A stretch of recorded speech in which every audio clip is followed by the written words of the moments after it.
So I keep, oh my gosh, leading myself around in these weird, accidental, yet consistent, like, couple mile loops, just circles. Excuse me. And, yeah, I didn't even notice that spot though, behind the trees, with the partial skyline in the background, the north skyline. That's Lake Michigan. I don't know it. Should have figured. I kind of thought it was just one big wall when I couldn't see anything, because there's a couple nearby. But I went over there and explored. The water is surprisingly clear, cold, and moving fast. And strangely inviting, which is weird. But it's I don't know, it's a cool area. Then the lights are down there. I didn't really take any pictures of those. Humans being fascinated by funny colored lights are kind of a no-no if you've done enough research. It's pretty much the bane of human existence. But that deep blue, cold, fast-moving water is something to see for sure. There's people everywhere. It's like 9 something now. I've been out for hours and it's so cold and I'm not fully dressed. You see how I gear up. I'm usually on a bike though, so you kind of have to gear up. I couldn't ride like this. I'd have to gear up fully or I'd be done. And the wind just penetrates.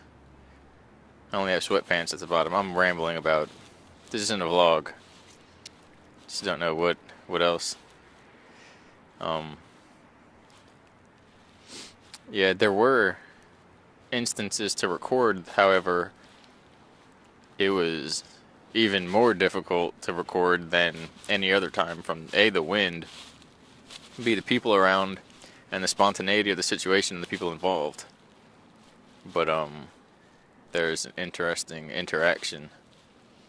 People talking about cube technology that they use to keep people's minds trapped within a limited system and the construct, and all the people in these cults can't break the mind control of their own membership, and it's supposed to be pleasurable, but really it deep down it's about fear and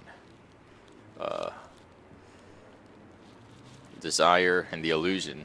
Talking about the fallen angels and the corrupted men, and that the Lord of Darkness is planning to eat them and destroy all of them, and only a small minority think that he's like, yeah, let's do wrong and party and get it up, and in reality he's taking them down with him. He messed up, and so he's making his mistake theirs, or he's inviting them to, with the temptations of the Faustian bargain and the seduction through the fallen arts, through the mechanization, witchcraft, money, entertainment, all these sciences that we have today, which are said to come from certain areas long ago. And yeah, guy was interesting, a little unstable. He was unhealthy for the amount of stress he was putting himself through, because his mind was open and he was very sensitive, and he was clearly just being targeted to hell and back. It's a program, but yeah, it's a difficult one to grasp, especially if you're in it. Yeah, and then he mentioned briefly about cloning and soul swapping, and he was just in there at first talking to himself. So it was like, it's kind of that kind of situation. Actually, he's kind of talking to himself, but he was talking to, he wasn't talking to himself. He started up a conversation with somebody else, and then he's like, kind of like speaking loudly, and the dude left, and he was like still trying to explain the situation, just like speaking loud. And then I was like, I should have recorded that, because the stuff he was saying going back and forth, there's some stuff. But it's deep. apparitions, false God experiences, false awakenings, and New Age witchcraft, and the magic of the fallen, and as well the magic of love, and the power of the awakened heart. And but you could see he was stressed because he didn't know how to stop the targeting or how to make sense of it or how to withstand it. It's because his heart had gone lower in a degree of self-control and empowerment than his mind. So his mind was making the decisions. It must be this, it must be that. He was like going over all these possibilities. And the idea is if your heart's guiding you more powerfully than your mind is, stuff that attacks your mind won't it won't affect your being, your body, in a way where it causes that health disturbance, whether it's the food, or ultimately just stress from throwing off your body's cycles and your hormones, which are connected to that, and then that's disrupting everything. And as well into that, excuse me, it's not so much about completely focusing on your body and honing in on that, because too much of that is, it's missing the point. It's about not allowing oneself to be stressed out by the truth or by whatever is happening to the point where it causes a disturbance in the mind that causes a disturbance in the body that throws the whole system off.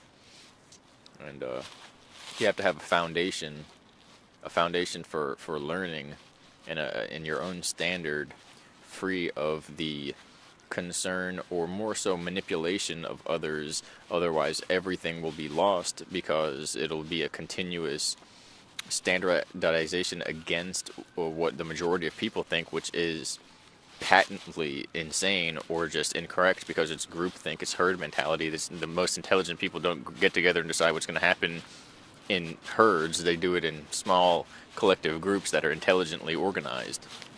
And when we are all just following each other, it's just like a brain controlling everything, but it's just like a mass conscious ego brain, an instinctual brain that just has the intellect of a thinking animal, if you will. And then the heart, though, the spirit, what this whole trip has been about, the spirit you can't deny, is what you have to base your standardization off of, your foundation. As long as you're in the presence of love, as long as you're doing what you're doing in the presence of love, and you and only you can judge and know, then you're not going to go insane. You're not going to worry yourself to death. You're not going to stress to death. You're not going to hurt yourself with your own mind by creating this disturbance, these reverberations of emotion or reaction, stimulus, and programming cycles, where there's continuous programmed behaviors that people repeat because something's supposed to be this way or that way, or how they think about something and worry about it over and over and continuously. And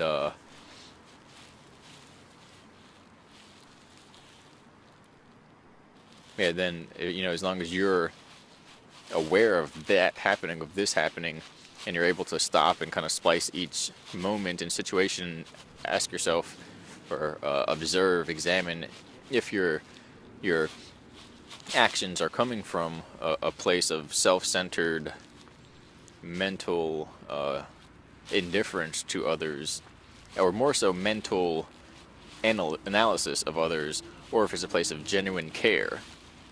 Genuine care doesn't really, it returns that, it doesn't go wrong. And as well as, you can't bullshit yourself, you have to actually do it. And then analysis, you can trick everybody in the world. It's not going to help you as a person except who you are as a person. That's the whole thing. I'm going to leave that, because I've been making like 30-minute videos and then just like rambling and getting like somebody has come along, or it's too cold, or it wasn't really even outside that I was doing these. Most of them were at the motel. But it's just like something, I don't know.